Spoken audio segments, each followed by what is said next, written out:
Chapter 60. Elizabeth's spirits soon rising to playfulness again, she wanted Mr. Darcy to account for his having ever fallen in love with her. "How could you begin?" said she. "I can comprehend your going on charmingly when once you had made a beginning, but what could set you off in the first place?"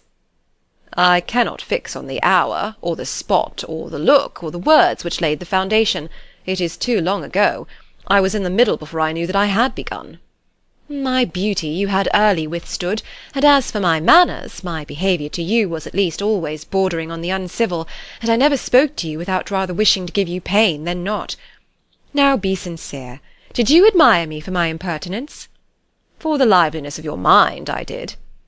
"You may as well call it impertinence at once. It was very little less.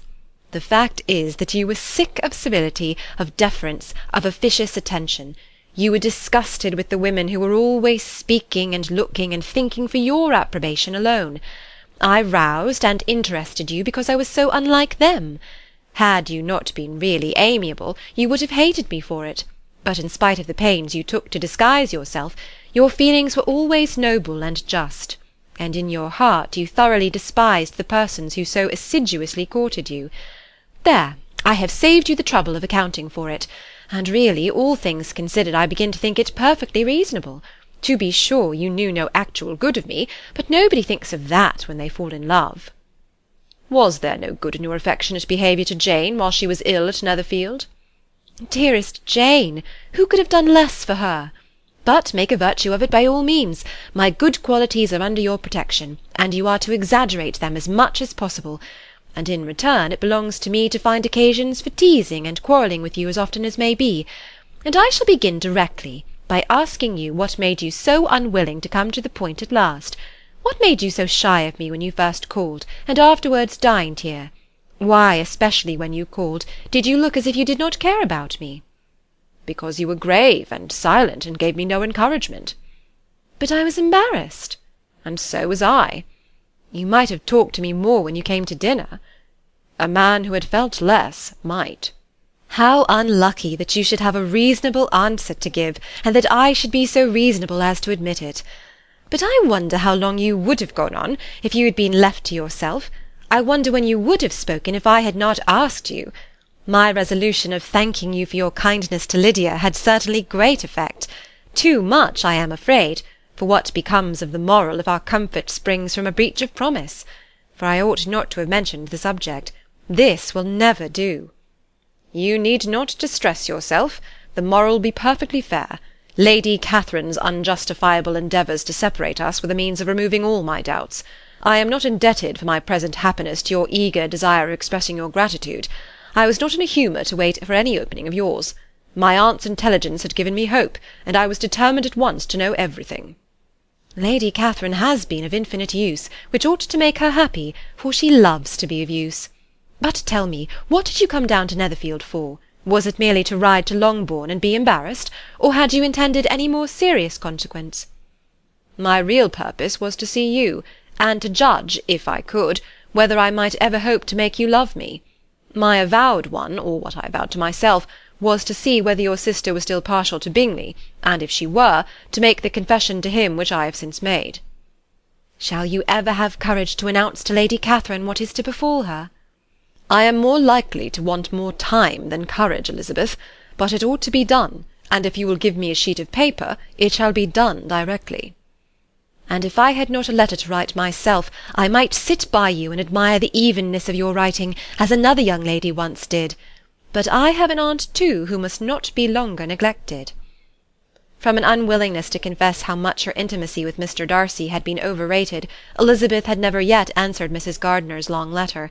But now, having that to communicate which she knew would be most welcome, she was almost ashamed to find that her uncle and aunt had already lost 3 days of happiness, and immediately wrote as follows: "I would have thanked you before, my dear aunt, as I ought to have done, for your long, kind, satisfactory detail of particulars, but to say the truth, I was too cross to write. You supposed more than really existed. But now suppose as much as you choose. Give a loose rein to your fancy, indulge your imagination in every possible flight which the subject will afford, and unless you believe me actually married, you cannot greatly err. You must write again very soon, and praise him a great deal more than you did in your last. I thank you again and again for not going to the lakes. How could I be so silly as to wish it? Your idea of the ponies is delightful. We will go round the park every day. I am the happiest creature in the world.